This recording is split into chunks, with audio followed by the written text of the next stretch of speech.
Olá, muito bom dia, você sintonizado na Rádio Assembleia do Maranhão 96.9 FM, agora já em conexão com a Rádio Senado de Brasília. Bom dia a todos os telespectadores que nos acompanham por meio do canal digital 9.2, TV Assembleia do Maranhão, e bom dia também aos internautas que estão conectados com a gente através das plataformas digitais. Hoje, segunda-feira, dia 1º de junho de 2026, eu, Ronald II, já entro ao vivo direto do Complexo de Comunicação da Assembleia Legislativa com o seu Diário da Manhã, que traz a completa programação dos trabalhos no Parlamento Maranhense, a cobertura completa, tudo aquilo que deve acontecer no Parlamento Maranhense nos próximos dias, com a agenda da semana e, claro, aquilo que foi destacado pelos deputados e deputadas ao longo da última semana. São exatamente 9h03. Nós falamos direto do Complexo de Comunicação e daqui a pouquinho a gente vai trazer aqui o Tribuna do Consumidor, dando uma checada aqui no nosso roteiro de hoje. Quem vai estar com a gente é o Ricardo Cruz, chefe da assessoria jurídica do PROCON, não é? Presidente em exercício do PROCON, voltou agora, não é isso? A Karen Barros, é isso? Tá como chefe da assessoria jurídica do PROCON Maranhão, Ricardo Cruz, já com a gente tirando as dúvidas sobre relações de consumo. Já eu trago também o resumo do parlamento com os principais destaques da Casa do Povo do Maranhão, tem previsão do tempo. Opa, São João entrando com tudo, hein? 1º de junho, olha aí, ó, muita gente já esperando aí a festança junina, né? O São João do estado do Maranhão, que já é uma das maiores referências culturais do Brasil e do mundo. A gente vai começar a falar sobre São João, né? E eu cheguei hoje aqui na Assembleia Legislativa do estado do Maranhão e já observei no estacionamento o início da montagem das tradicionais barraquinhas do Arraial da Assembleia. Olha só, a movimentação já acontecendo e esse ano eu tenho certeza que será um dos melhores arraiais que a Assembleia Legislativa do estado do Maranhão já proporcionou. E olha que cada ano fica difícil superar, né? Estrutura, né? Segurança, né? Equipe da Diretoria de Saúde, Medicina Ocupacional também. Programação é a melhor possível. A gente vai falar muito sobre o Arraial da Assembleia Legislativa do estado do Maranhão. E no programa de hoje vamos falar sobre o plano de segurança para o São João, tá bom, gente? 9h05. Mais uma vez, sejam todos muito bem-vindos à programação do Diário da Manhã. Programação essa que começa com a previsão do tempo. Vou chamar a Paula Torres, que vai trazer as expectativas para o clima com a gente aqui. Como é que fica o clima? Olha, final de semana, chuva muito forte, viu? Chuva muito forte na região metropolitana de São Luís. E aí a Paula vai atualizar a gente da previsão. É com você, Paula. Bom dia.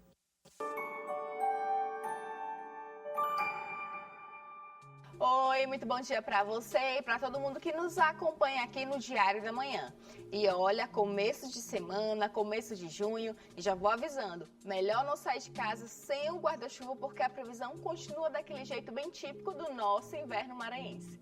Aqui na capital, São Luís, o dia deve ser de tempo abafado, com temperaturas variando entre 25 e 29 graus. O sol até aparece entre muitas nuvens, mas ao longo do dia podem acontecer pancadas rápidas de chuva, inclusive à noite. E atenção, porque o INMET segue mantendo alerta de chuvas intensas para cidades da faixa norte do Maranhão, incluindo São Luís, Alcântara e Cachoeira Grande. Então, vale redobrar a atenção, principalmente em áreas de alagamento e também no trânsito. Agora a gente segue para a cidade de Cachoeira Grande. Por lá, o cenário não fica muito diferente da capital, não. As temperaturas variam entre 23 e 30 graus, com sensação de calor e previsão de chuva rápida ao longo do dia e também durante a noite. E agora vamos até Alcântara, nossa cidade histórica e um dos destinos turísticos mais conhecidos do Maranhão. Por lá o clima segue bem parecido com São Luís, temperaturas entre 23 e 29 graus. Sol aparecendo entre nuvens e possibilidade de chuva passageira no decorrer do dia. Então já sabe, segunda-feira começa com aquele clima típico de junho aqui no Maranhão. Calor, tempo abafado e chuva aparecendo de surpresa. Daqui a pouco eu volto na F1 com mais detalhes. Uma excelente manhã para você e uma semana abençoada.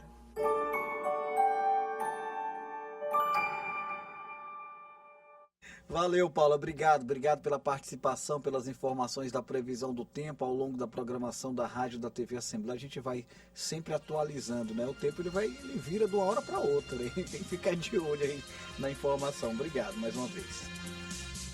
Pois é, comecei o programa animado todo aqui já falando sobre o início do mês de junho, né, que é um dos meses mais esperados, principalmente para o setor da cultura, né? O estado do Maranhão tem avançado bastante no sentido de investir, de atrair público, de fortalecer o turismo no nosso Maranhão, né, com o nosso glorioso, tradicional São João. E aí já começa a expectativa para o clima dessa festança junina. Claro, há toda uma programação, um planejamento sendo montado pelo governo do estado, especialmente também para a área da segurança, né? O objetivo é garantir não só o brilho da festança nos palcos, nos arraiais, mas também a tranquilidade da população e dos nossos visitantes. O São João do Maranhão terá uma operação especial de segurança. Durante 75 dias de programação, milhares de pessoas devem circular pelos arraiais da capital e do interior. Para garantir tranquilidade ao público, o governo do estado lançou o Plano Operacional São João Seguro 2026. Para garantir que as pessoas que saem da sua casa possam ir voltar com segurança e também ao turista. Então eu diria que, não, além de ser o maior São João do mundo, eu considero que a gente tem aqui o maior São João mais seguro do mundo. E com a compra da folga, a gente vai ter muita gente na rua, muito policial prestando seu serviço, e sem tirar o policial do bairro, sem tirar o policial dos municípios. Eu não tenho dúvida que a gente vai ter mais uma vez o maior e o melhor e o mais seguro São João do mundo. O plano reúne Polícia Militar, Polícia Civil, Corpo de Bombeiros, Centro Tático Aéreo e outros órgãos parceiros. As ações incluem reforço do policiamento ostensivo, monitoramento por câmeras, inteligência policial e apoio operacional nos principais circuitos juninos. O nosso planejamento ele contou com várias unidades aqui, como o comandante do bombeiro, comandante da Polícia Militar, o delegado-geral, a perícia, o CTA, todas as forças de segurança aqui reunidas para que a gente pudesse ter esse final hoje e apresentar esse planejamento. Além do aumento do efetivo, a operação contará com tecnologias de monitoramento e equipes distribuídas em pontos estratégicos. O objetivo é prevenir ocorrências, garantir respostas rápidas e proporcionar um ambiente seguro para moradores e visitantes. Garantir a manutenção da ordem pública, da segurança, não só da população maranhense, mas também do turismo. A gente estava sentado até com o secretário de Turismo, a gente já tem outro planejamento também para atingir esse público que está vindo também para o estado do Maranhão. É importante salientar que o turismo ele está muito ligado diretamente com a segurança. A Polícia Civil também reforçará a atuação durante o período, com equipes de plantão e ações voltadas à investigação e combate aos crimes que possam ocorrer durante as festividades. Nós temos grandes eventos, né, e teremos uma coordenação integrada da Polícia Civil com todas as forças de segurança, especialmente, né, concentrando nossos esforços para os locais de grandes eventos, como o Arraial do Ipen, o Bumba Meu São João do Castelão, né, e reforçando o plantão das Cajazeiras para que absorva toda a movimentação que deve aumentar nesse período. É importantíssima essa atenção do governo do estado do Maranhão também para a área da segurança dos nossos arraiais, né, nossos principais centros culturais. E claro, fica sempre uma grande expectativa do São João do governo do estado do Maranhão, a cobertura completa de toda a movimentação dos arraiais, as programações. Você vai seguir sempre ligadinho com a gente aqui na TV Assembleia do Maranhão, na rádio, nas redes sociais da Assembleia Legislativa e também por meio do nosso site. Bora abrir agora o nosso quadro Tribuna do Consumidor. Não é o quadro de entrevista não, hoje é segunda-feira, tem Tribuna do Consumidor com o Viva Procon aqui no Diário da Manhã.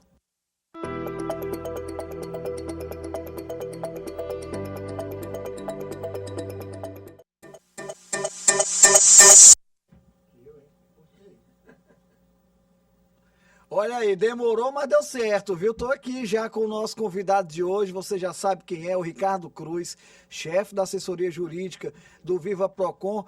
A equipe tá muito empolgada hoje aqui, inclusive o Ricardo, o Brasil foi muito bem ontem, no amistoso. Ricardo, eu tenho a minha primeira pergunta aqui, antes de tudo, é se o Brasil for mal na Copa do Mundo, a gente pode reclamar lá no Procon, Maranhão, ou não? Rapaz, deveria, né? Bom dia, meu irmão, seja bem-vindo. Bom dia a toda a equipe.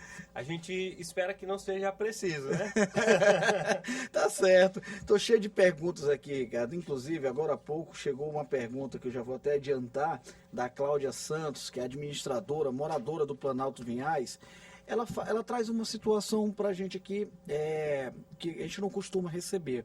Mas vamos fazer um estudo em cima disso aqui. Ela diz que pagou por um tratamento dentário, mas a profissional diz que esse tratamento que foi pago já não seria mais necessário naquele momento. Aí ela solicitou o estorno do valor, né, e depois de muito tempo recebeu apenas 70% do valor que foi pago. Ela diz que a empresa lá alega que os 30% são para as despesas administrativas. Ela pergunta, ela pode reter esse valor, mesmo eu não tendo desistido do tratamento? O que ela deve fazer nessa situação? Oi, Ricardo. Essa pergunta é bastante interessante, né? Toda vez que o consumidor ele contrata a prestação de um serviço, né, e por algum motivo depois ele acaba desistindo, né, ali da utilização daquele serviço, ele pode sim comunicar, né, ao fornecedor e solicitar a desistência ali daquele contrato. O fornecedor também tem o direito de aplicar uma penalidade, uma multa contratual, né? Inclusive a título aí de despesas administrativas, né? Certo. Só que os tribunais superiores têm entendido que essa multa ela tem que ser proporcional, ela não pode ser um valor muito elevado em relação ao valor contratado. Então, geralmente na faixa aí de 10%, deve girar em torno disso, né? O valor de 30% já seria um valor mais elevado, fora da razoabilidade, né? A consumidora poderia aí reclamar no Procon por essa diferença, né? A não ser que, por exemplo, ela já tenha consumido alguma parte do serviço, né? Já tenha utilizado algum tipo de, nesse caso, o tratamento dentário, né? Já tenha usado alguma prótese, alguma coisa, né? Que foi ali utilizado no pacote, né? Mas a empresa ela pode ser notificada pelo Procon, se o consumidor quiser vir formalizar a reclamação e apresentar aí a justificativa. Se não houver justificativa, né, essa multa ela pode ser reduzida e o consumidor receber aí essa diferença. Agora vamos imaginar a seguinte situação, né? A profissional lá, a dentista, ela diz o seguinte: você vai precisar fazer um canal. Então o canal eu vou lhe cobrar aqui R$2.000 por esse serviço. Daqui a 45 dias nós vamos fazer isso porque tem que fazer os exames antes. Aí ela pegou e pagou antecipado. Só que quando ela retornou já para fazer o procedimento, a profissional disse: não, eu estou revendo aqui a situação diante dos exames, não é mais caso de canal. Ou seja, houve até um equívoco, uma avaliação precipitada da profissional naquele tempo e o consumidor não tem nada com isso, né? Nessa situação ainda assim, é plausível que seja retido algum tipo de valor? Perfeito, Ronald. Nesse caso, o fato, né, da desistência ali do serviço não tem nenhum tipo de culpa por parte do consumidor. Não foi o consumidor que deu causa, né, àquela quebra contratual, foi certo. A própria empresa, né? Então, nesse caso, não pode ser cobrado nenhum tipo de multa, de penalidade do consumidor, já que ele não deu causa, né? Então, inclusive, né, é muito importante porque o profissional da saúde ele tem responsabilidade ali sobre aquela prescrição, né, sobre o que ele está recomendando ali para o paciente. Então, sempre é importante observar muito cuidado nesses casos. Muito bem, obrigada, Cláudia, pela pergunta aqui, viu? A Ieda Carvalho, servidora pública, moradora do Parque Shalom, diz que comprou um imóvel na planta em julho de 2024, com promessa da construtora de entregar agora em julho de 2026. Ela diz que foi recentemente ver o andamento da obra, mas com certeza, de acordo com ela, o prazo não será cumprido. Ela diz que se programou para o recebimento e que está com um aluguel pago até agosto, né? Então ela fez todo um planejamento já para mudança, né? Qual é o direito dela nessa situação? Ela pergunta se ela tem que esperar chegar o prazo de receber as chaves. A gente bate muito papo sobre essa situação, né? Com as construtoras, hein, Ricardo? Qual é que é essa situação aqui? Como é que você avalia? Nesse caso de atraso de entrega de imóveis, né? Além do período contratual, por regra legal, a construtora tem ainda o prazo adicional de até 6 meses de prorrogação, Certo. né, para a entrega aí do imóvel finalizado, né? Após esse prazo, se o consumidor não receber a chave do imóvel, a construtora ela está em mora, né? Então o consumidor pode aí acionar judicialmente para cobrir essas despesas, né? Como por exemplo o aluguel, né, que o consumidor tiver tendo que arcar ali, né? Então é sempre importante documentar tudo isso, né? Fazer o contrato de aluguel direitinho, né? Pegar ali o contrato ali do financiamento e caso estipule esse prazo de entrega, mais de 6 meses, o consumidor tem direito aí de solicitar, pode solicitar, inclusive judicialmente, né? Esses valores referentes a esse prejuízo que o consumidor estiver tendo. Beleza, obrigado, dona Ieda, pela pergunta. O Paulo Ricardo, empresário, morador do Habitacional Turu. Tive o meu imóvel arrombado dentro do condomínio que eu moro. Levaram o celular do meu filho, pago sem falhas a taxa de condomínio. Aí ele pergunta, a responsabilidade do furto é do condomínio? Tem o direito de ser ressarcido? Como é que funciona essa questão dessa segurança, hein, Ricardo? Um amigo meu também roubaram a bicicleta dele, essas bicicletas aí, independente do preço, né? Mas era uma bicicleta cara de praticar atividade física dentro do condomínio. Como é que fica essa situação, hein?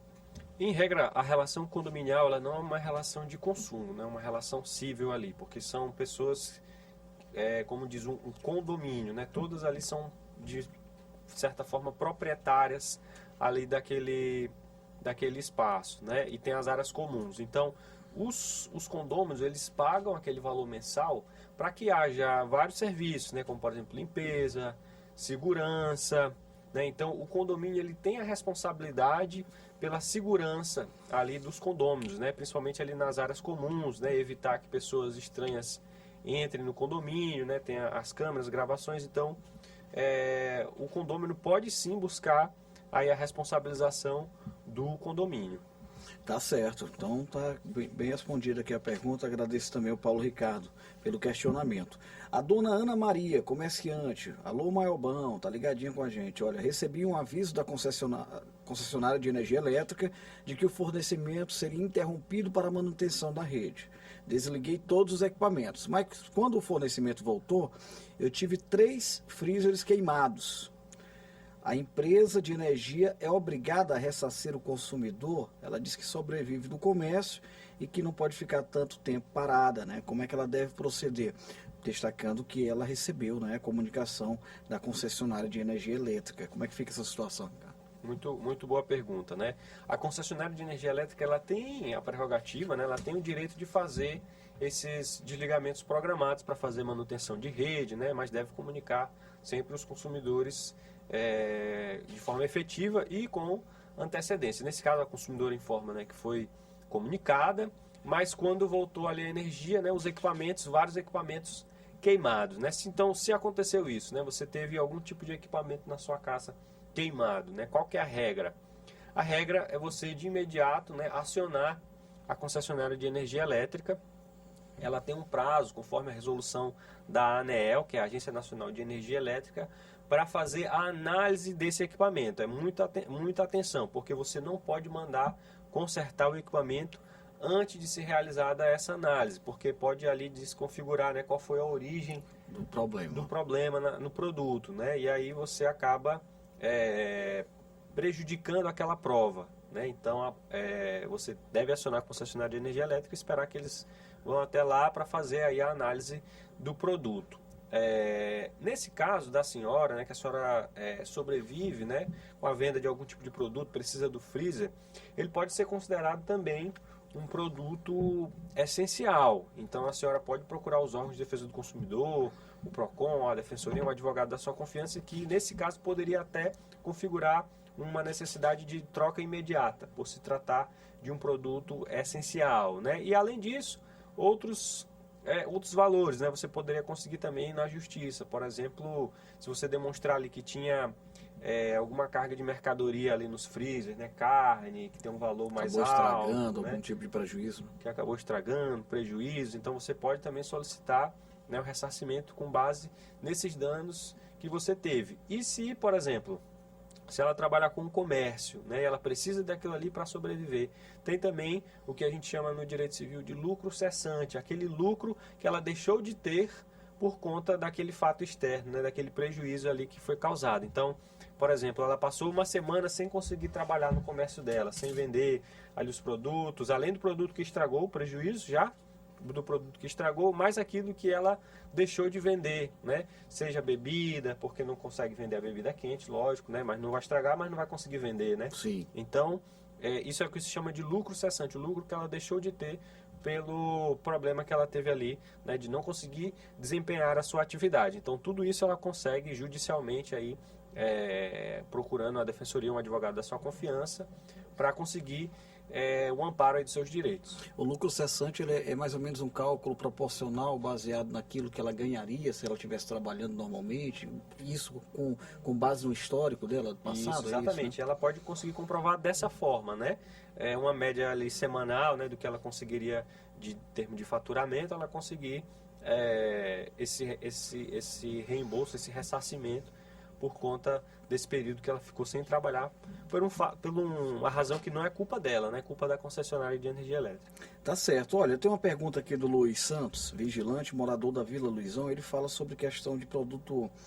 a gente bate muito nessa questão de produto vencido, né? E o Ricardo vai até falar um pouco sobre a questão do acordo com a MASF, mas ele traz uma situação aqui um pouco diferente. Olha, eu comprei um iogurte numa conveniência, tive o cuidado de conferir a validade, pois o produto era para o meu filho de apenas 3 anos. A validade estava longe de vencer, ou seja, estava dentro da validade.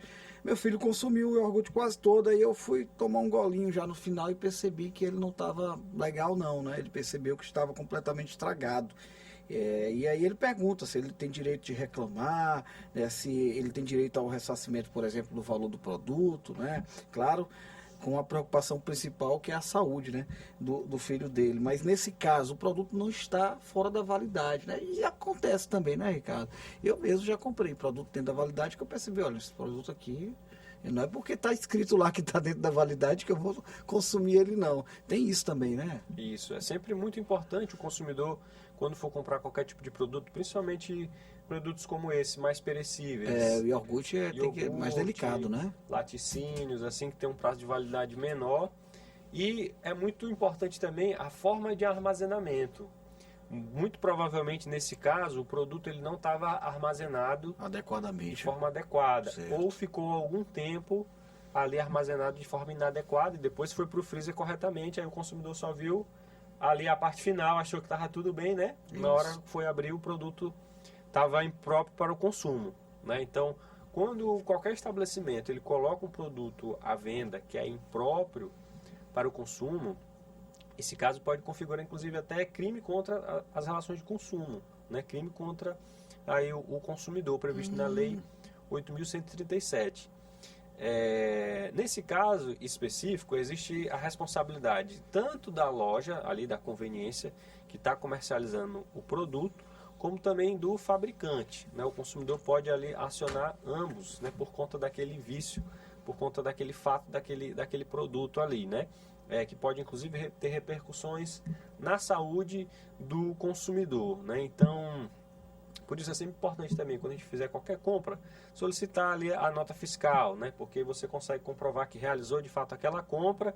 E aí, no caso, né, você levando seu filho para o médico, tendo despesas com remédio, tendo despesas médicas, você pode juntar tudo isso, né, e acionar ali aquela conveniência ou fabricante pelo ressarcimento, né, daquele prejuízo ali que foi causado, né, ao consumidor por conta daquele produto ali que estava impróprio para o consumo, que estava estragado.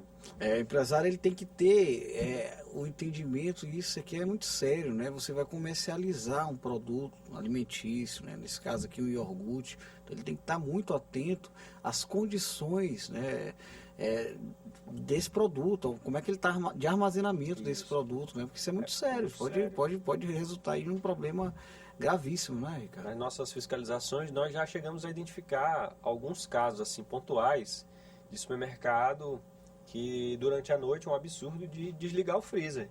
Achar que aquela economia de energia ali vai ser uma grande vantagem, mas na verdade aquilo ali você pode estar colocando em risco todo aquele alimento que está ali armazenado, porque está fora das especificações, né? Inclusive, quando a gente chega no supermercado e identifica que determinado alimento ele está fora da temperatura que está prevista na embalagem, né, ali no freezer, a gente manda recolher tudo. Então, é muito importante o consumidor também ficar atento e ao empresário, ao empreendedor também adotar boas práticas, né, com o armazenamento, acondicionamento aí dos produtos, para que consiga entregar um produto de fato e de qualidade ao consumidor. Todo mundo fazendo sua parte aí, de fato, precisa registrar. É muito importante esse trabalho de fiscalização que a gente sabe que vocês fazem de maneira permanente. Hoje, quando eu cheguei aqui no estúdio, Ricardo, o Claudinho, nosso cinegrafista, me olhou: rapaz, eu tenho que falar com o doutor Ricardo. Tem um supermercado ali no meu bairro, no bairro São Francisco. A gente não vai citar ainda o nome do supermercado, não, porque dá para corrigir o problema.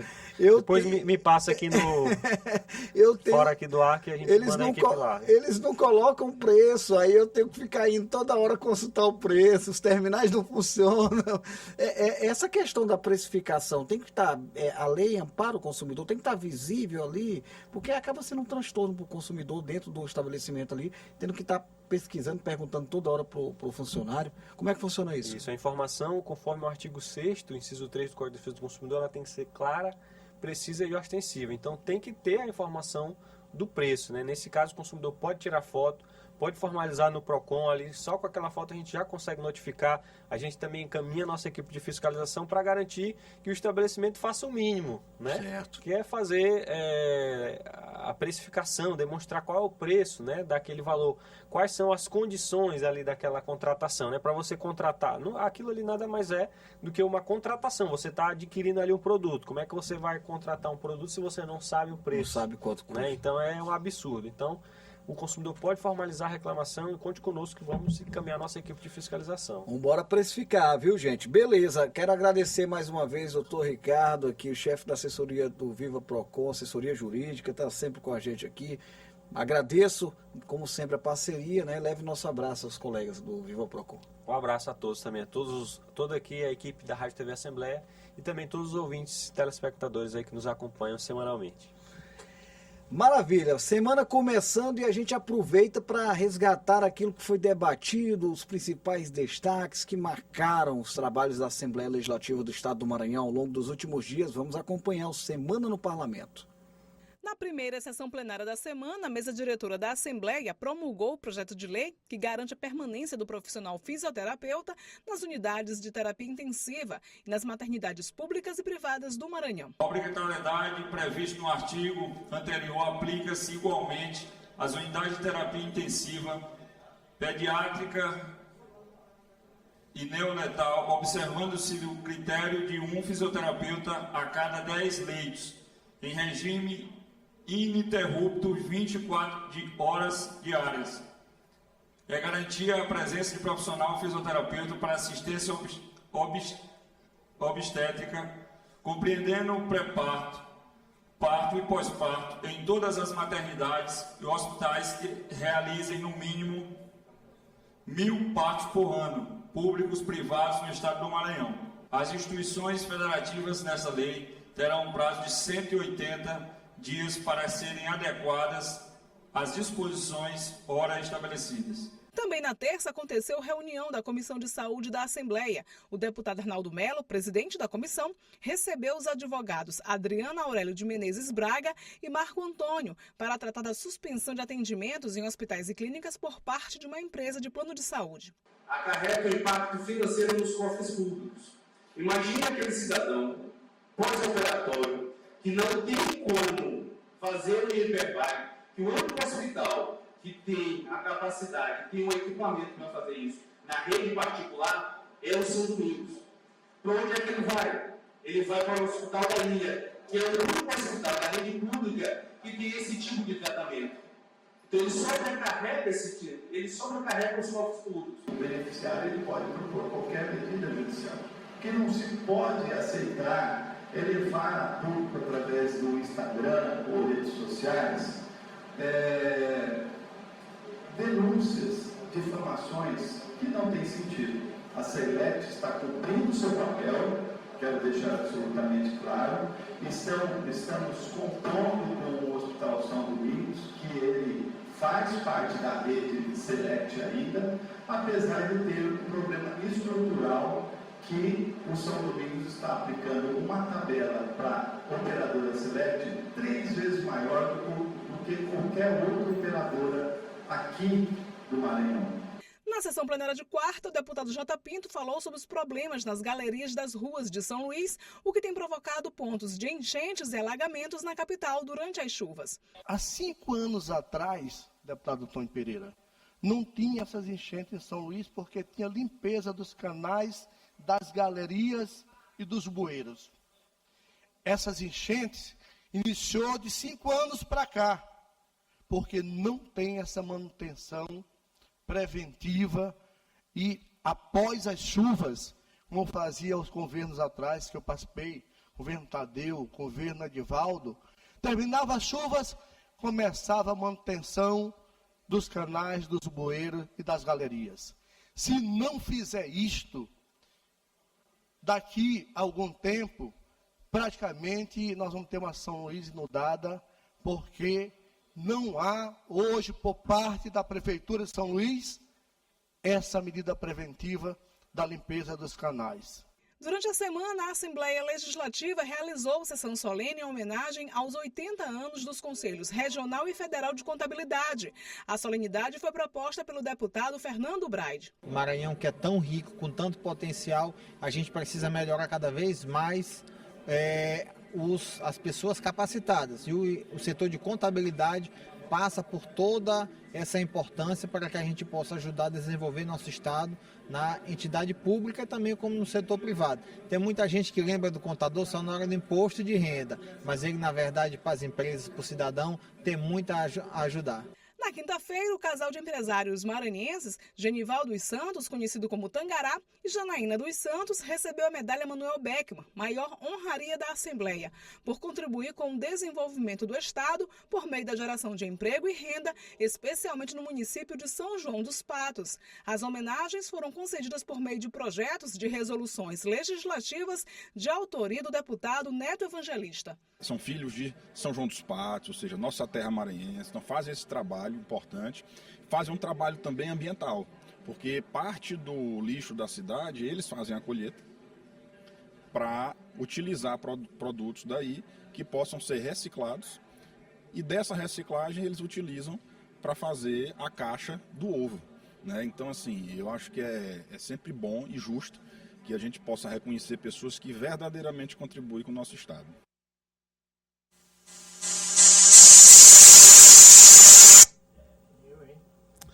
Acompanhe mais informações sobre os trabalhos na Assembleia Legislativa do Estado do Maranhão por meio do site al.ma.leg.br.